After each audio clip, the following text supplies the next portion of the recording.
Hello everyone, and peace be upon you. How's it going, folks? I'm Ashraf Ibrahim. Welcome to another episode with me today. Insha'Allah, we're diving into a topic that'll flip your brain upside down. It matters to every one of us, especially if you're always thinking about the economy and chasing after money every day.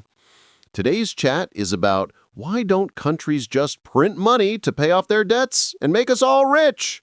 Imagine that, buddy! A big country like America or Egypt or anywhere else, drowning in trillions of debt. And they've got a central bank with a money printing machine. One button press, billions pop out. Debts get wiped, salaries go up, roads and bridges get built, and poof, no more poverty or hunger.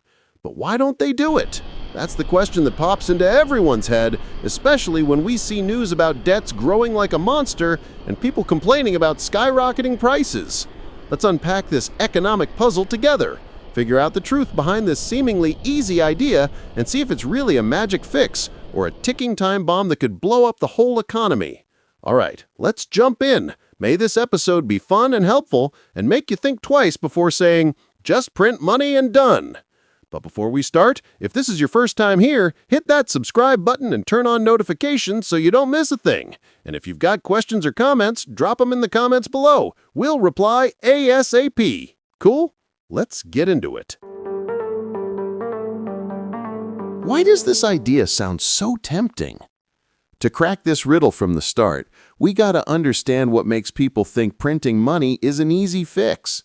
Simply put, folks, all these countries have central banks, like Egypt's central bank or the U.S. Federal Reserve, and they're in charge of printing the official currency. Since the 1970s, after the Bretton Woods agreements, countries basically have full power to print as much of their local money as they want, just by hitting a button on the printing press. It's not like the old days when currencies were tied to gold. Now you can print whatever.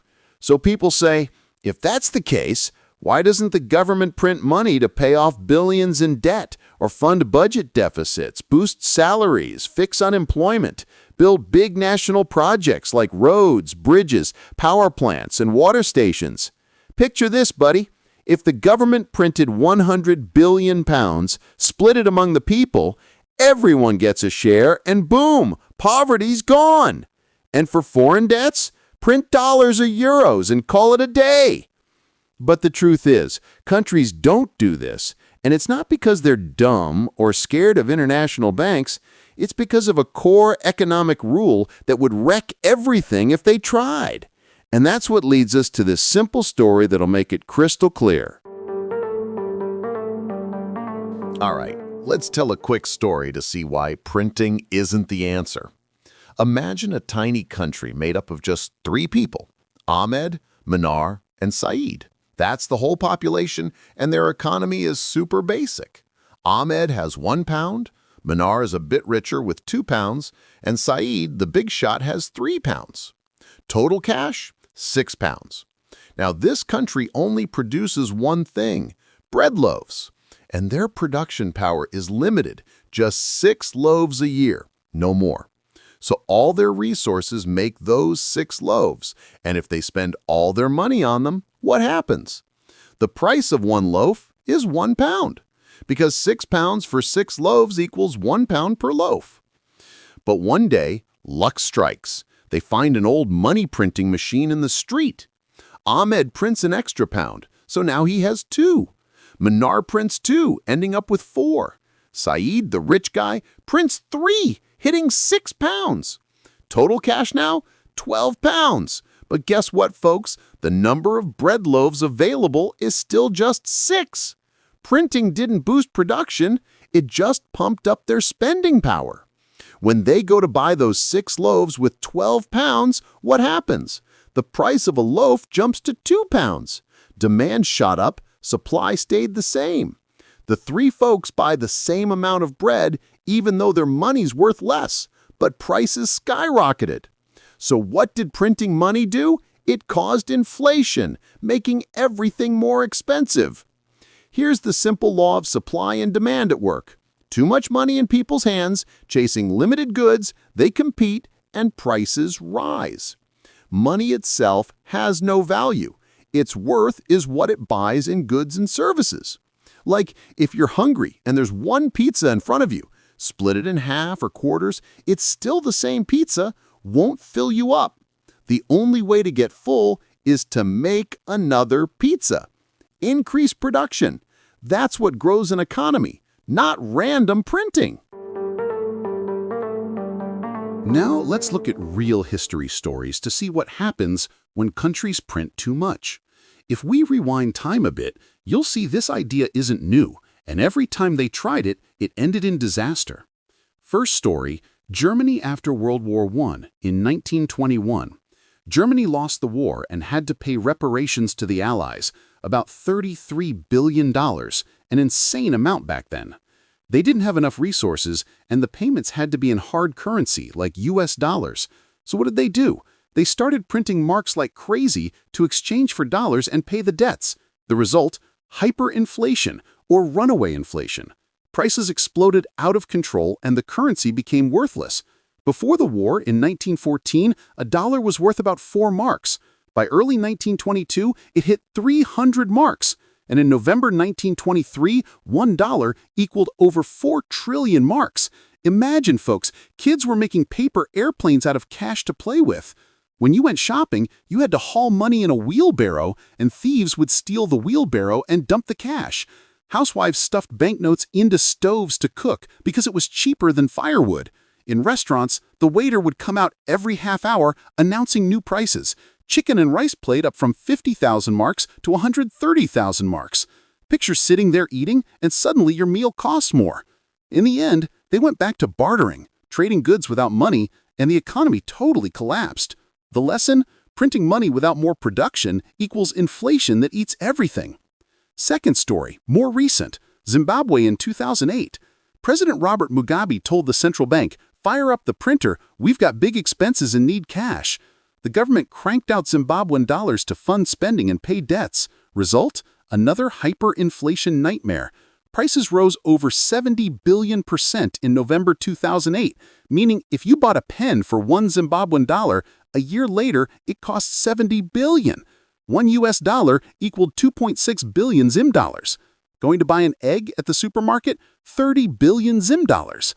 The government stopped printing in 2009 because the paper it was printed on cost more than the money's value. They switched to using neighbors' currencies like the South African rand and mostly US dollars. The economy tanked. People starved and fell into poverty despite the printing that was supposed to save them. And the latest example, Venezuela in recent years, up to 2019. Under President Nicolas Maduro, the government hit the printer to fund debts and social spending, and the IMF predicted inflation hitting 10 million%. The bolivar became so worthless they made bags out of it and sold them on the Colombian border. A newspaper cost 2 million bolivars, a chicken 15 billion. You'd need a half-ton truck full of cash just to buy a kilo of fruit and a chicken. The economy crumbled, millions fled, and the country teetered on total collapse. These are the famous stories, folks, that prove printing isn't a fix, it's poison. Economists take no magic in money.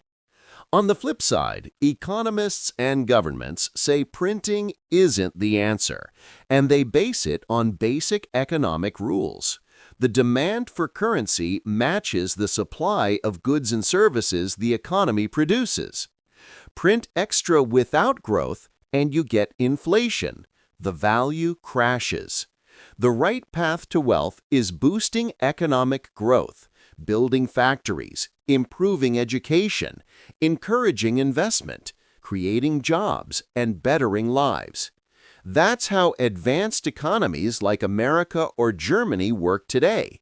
They print money only during slumps, in super-controlled amounts to spark spending without wild inflation. But non-stop random printing is the road to failed states that drag their economies to hell. Even if the central bank is independent, there are international pressures like the IMF and investor trust that vanishes if you overprint. What keeps people confident these days? Economics experts say the countries that succeeded, like China or Singapore, focused on production, not printing. World Bank studies show inflation over 10% kills growth and makes the poor even poorer. And even in crises like COVID, countries printed, but with growth plans, not randomly. The truth in all this debate, the economy's like a body, no overdoing the sugar. Printing without production equals inflation and collapse. Here's a cool lesson from the Quran. In Surah Ar-Rum it says, "Corruption has appeared throughout the land and sea by reason of what the hands of people have earned," meaning economic mess from human mistakes, like wasteful printing. And the Prophet, peace be upon him, said, "Muslims are like one body. The economy's like a body. Overdo one thing and it gets sick." The miracle? The Quran described balance 14 centuries ago. Wrapping it up. In the end, folks, countries don't print money to pay debts because it'd wreck the economy with inflation, like in Germany, Zimbabwe, and Venezuela. The real fix is growth and production, not magic printing. If you live in a debt-heavy country, stay sharp, invest in your education, follow economic news.